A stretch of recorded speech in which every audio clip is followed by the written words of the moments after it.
Today we're going to talk about this guy, the most envied fund manager of all time, possibly hated by a few people. Here's why. In 1968, this guy is working for the NSA, gets fired from the NSA because he didn't support the Vietnam War. He majors in math. Everybody's like, why would you major in math? Later on starts a fund called the Medallion Fund. It does so well that eventually it's like, listen, all the other people that put their money in the Medallion Fund, give it all back to us. I'll buy it from you. And he only made it exclusive to his employees, didn't make it available to the public. And just to show you how confident he was with his returns, comparing if you would have put $1 in 1988 in the S&P 500 versus Berkshire Hathaway and versus his fund, Medallion Fund, where that dollar would have been in 2021. You ready? In the S&P 500, your dollar would have ended up being $40 in 2021. That dollar in Berkshire Hathaway would have been worth $152 in 2021. But that dollar in the Medallion Fund from 1988 by 2021 would be worth $42,000. That's 1,000 times more than what it would have done in the S&P 500. We're going to talk about his strategies. He just passed away earlier this year. So then the question becomes, what was unique about the technology, the Renaissance technology that he built that everybody else wanted to know about? We're going to talk about that today.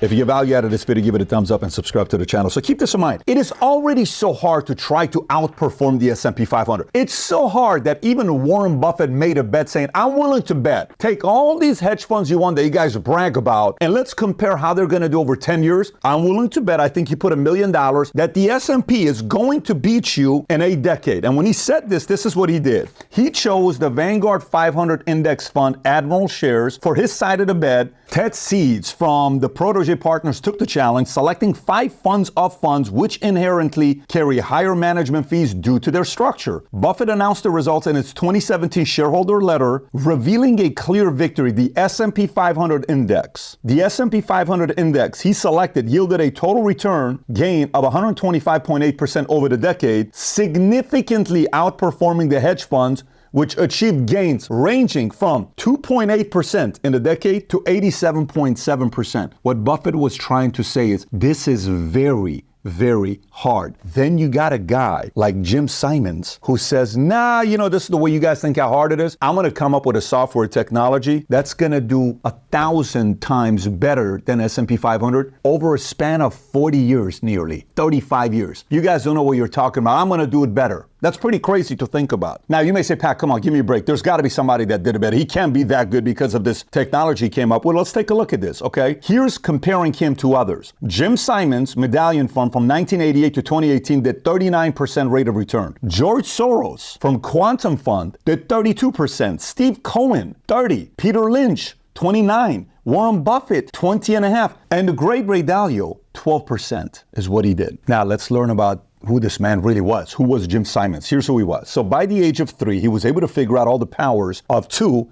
up to 2024, which is absolutely wild. When Simons was 4 years old, his family was on a road trip and they stopped to get gas. Simons was baffled that the car needed gas and described what is known as the dichotomy paradox, attributed to the ancient Greek philosopher Zeno, is a famous philosophical problem that challenges our understanding of motion and distance. Example, suppose someone wishes to go from point A to point B. First, they must move halfway, then they must go half of the remaining way. Continuing in this manner, there will always be some small distance remaining and the goal would never actually be achieved. There will always be another number to add in a series, such as 1 plus half plus a quarter plus an 8 plus a 16 plus.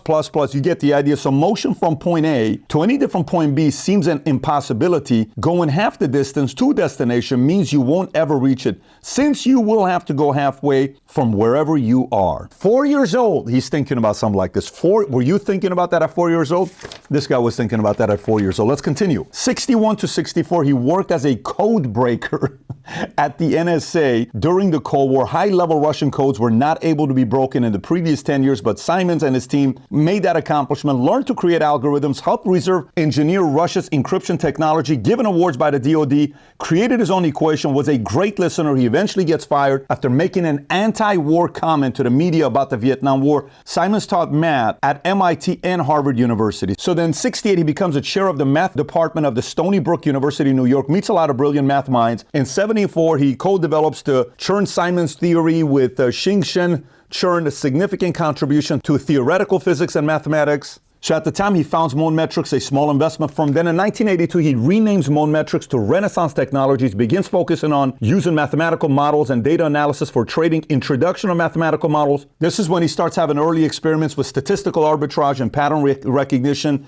development of predictive models using historical data, application of advanced mathematical techniques and theories in finance, role of machine learning and AI in improving trade technologies. AI, 1982, 42 years previous to today. Okay, think about that. He's doing AI in 82, known as the Quant King. Simons pioneered the use of quantitative analysis and algorithmic investment strategies in finance in 88. He launches the Medallion Fund, Renaissance Technologies' flagship fund, which becomes known for its extraordinary returns. And then he shifts from discretionary to systematic trading, hires Elwyn Berlekamp, a prominent game theorist, to redesign the firm's trading system. There was a long-held belief in Wall Street that the more trades you made, the more money you would lose, but he disagreed. This is when they were talking about the two different hypotheses. One of them was the efficient market hypothesis, and the other one is the anti-efficient market hypothesis. The efficient one, or theory that states share prices reflect all information, the EMH hypothesizes that stocks trade at their fair market value on exchanges. Proponents of EMH posit that investors benefit from investing in a low-cost passive portfolio. Opponents of EMH believe that it is possible to beat the market and that stocks can deviate from their fair market value. So then you have the anti-EMH. This is Berlekamp disagreed with that narrative, created a system that tracked historical patterns to highlight intraday anomalies in a market, believed in the law of large numbers, that like a casino, if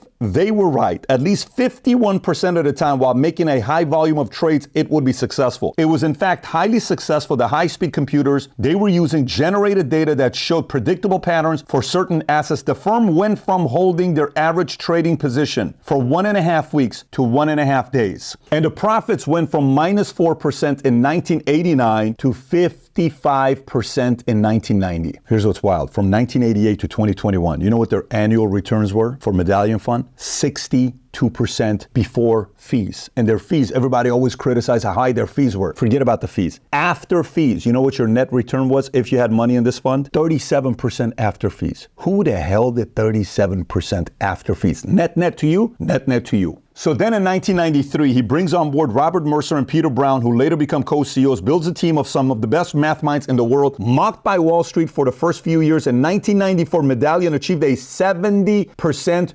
return. And in 2000, it hit a record 98.5% return in 1 year. Let me say that one more time. 98.5% in 1 year, and it's a fund in 1 year. In 2000, he steps down as the CEO of Renaissance Technology, but remains involved as a chairman. 2004, he establishes the Simons Foundation with his wife, Marilyn Simons, to support research in mathematics and the basic sciences. Renaissance Technologies and its flagship Medallion Fund became known for their black box strategy, relying solely on quantitative models. As of 2024, Renaissance manages roughly $106 billion, with the Medallion Fund valued at $10 billion. And by the way, even though I give you the example at the beginning that if you were to put a dollar within $40, I'll just show you this one here as well. This is $100 in 1988 in the S&P 500 versus the Medallion Fund. In 1988, if you would have put your money in the S&P 500, 30 years later, it would have been worth $1,082. But if you would have put in the Medallion Fund, that $100 alone, not $100 every month, not $100 every year, just $100 one time, that $100 would be worth $2.1 million if you would have had your money in Medallion Fund. So you know what this guy decides to do? So most of these funds are always begging people to put more money there because they have the best program and they have the best theories and they're going out there raising money. This guy does the weirdest thing. He says, yeah, you know what? We're not doing this anymore. What do you mean? There's going to be an exclusivity to have money in this fund. I don't understand. I like the fund. I totally get it, but we're gonna buy your money and we're gonna wish you the best. Go somewhere else. No, I don't want to go anywhere. So the fund suddenly shifts to only being open to, you ready? To current and former employees of Renaissance Technologies. Think about it. The only way you can have access to the fund is you either work there or you used to work there. They took all the money from Medallion Fund. They're like, don't worry about it. We don't want to sell it to the public. We're okay. Do it. They have 4 funds. The Medallion Fund becomes private. The other 3, they're willing to sell to the public, but the one that's private is the one that's using the technology that they support. The hedge fund became an insider-only portfolio in 1993 and eventually bought out its last remaining investors in 2005. Hey, John, I know you got $42 million in this thing. We'd like to buy your fund from you. Jim, what are you talking about? Yeah, I mean, listen, it's been a great ride, but can we buy, we'll give you the 42 million, let's just cash you out. Then you're serious? Yeah, it's totally fine. Can we wire you the money? Can we just, are you serious? Yes. I've never heard of anything like that. I know, I get it, but look, we're in a good place. We don't need to take money anymore for this specific crate. Have you ever heard of something like that before? That's what this guy does. Think about how crazy that is.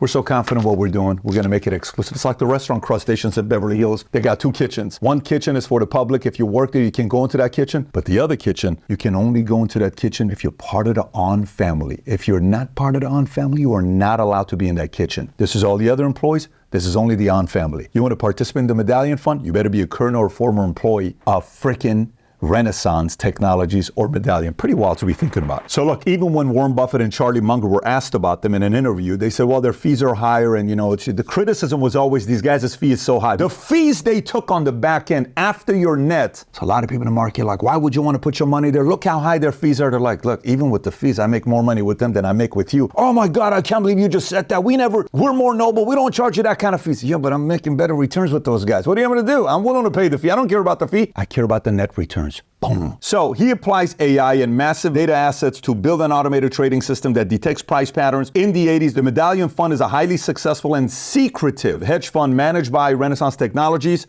So what were the 6 key features of the Medallion Fund? Number 1, it was quantitative approach. The fund uses complex mathematical models and algorithms to identify and exploit market inefficiencies. These models analyze vast amounts of data to predict price movements and execute trades with precision. So remember, don't make a trade, but let it stay for 1.5 weeks. It's like, no, a 1.5 days is what we're going to be doing. Go, go, go, go. But it's all AI driven. Number 2 is exceptional performance. We know how they did during the years. Number 3 is high fees. The fund charges substantial fees, including a management fee and a performance fee that can reach up to, ready? 44% of the profits is their fees, and people agree and they're glad. And they would be glad to be back in it today, but they can't. Despite these high fees, the fund's net returns to investors remains impressive. Number 4, closed to outside investors now. Due to its success and proprietary strategies, the Medallion Fund has been closed to outside investors since the early 90s. Only Renaissance Technology employees and partners can invest in the fund, creating a closely knit group of beneficiaries. Number 5, short-term trading focus. The fund primarily engages in short-term trading, holding positions for short periods to capitalize on small price movements. And number 6, secrecy. The exact methods and algorithms used by the Medallion Fund are closely guarded secrets. Renaissance Technologies goes to great lengths to protect its intellectual property, contributing to the fund's mystique and allure. So you know what's crazy about this guy? That should give a lot of people watching this hope, maybe even parents. Have your kids watch this video. This guy never took a class in finance, never got a degree finance from Georgia Tech, finance from, a certain school, Penn or Wharton or no. And this guy didn't get into the financial industry till his age started with the number 4. And then you kick everyone's tail because your background is math? What? NSA, math, you're teaching, then you get into this, then you break the code, then you use AI in 1982, and then boom, dies earlier this year, net worth $30 billion. Crush the market. What does it tell you? Anytime I see a young kid, I'll go up to him and I'll ask him and I'll say, so what's your favorite subject? Biology. You like dissecting frogs? Yeah. Okay, that's good. What else you like? English. How do you feel about math? I don't like math. Really? Yeah. Okay. Do you not like math because of your teacher or do you not like math? Well, maybe because of my teacher. I said, look, whatever you do, don't let the teacher discourage you from not liking math. Fall in love with math because the future, it's all going to be around math. Literally. Every industry is going to need people who understand math. Everything we're doing right now is also data driven on the back end. When to cut the clips, how you open it up, what exact place do you start, what days do you upload, what time do you upload. People right now that are dominating the podcast space, there's a lot of guys that don't even have a personality. They just sit there and they go and they do what they do, but they know the numbers on the back end, when to do all this stuff. There's math in every single industry, everything, health, finance, business, you name it. In every industry, it's becoming all math driven. So if you're a parent and you're somebody that always talks down about math in front of your kids, bite your tongue. Let that be you. Don't pass that fear and hate of math towards your kids. Encourage them to fall in love with math. And if you're a kid watching this right now and you're good in math, but maybe nothing crazy's happened to your life yet, be patient. Find your space, and then all of a sudden, God knows what could happen to you. If you got value out of this video, give it a thumbs up and subscribe to the channel. And if you enjoyed this video, there's another video to watch, Jamie Dimon's story. Great story. If you've never seen it, click here to watch it. Take care, everybody. Bye-bye, bye-bye.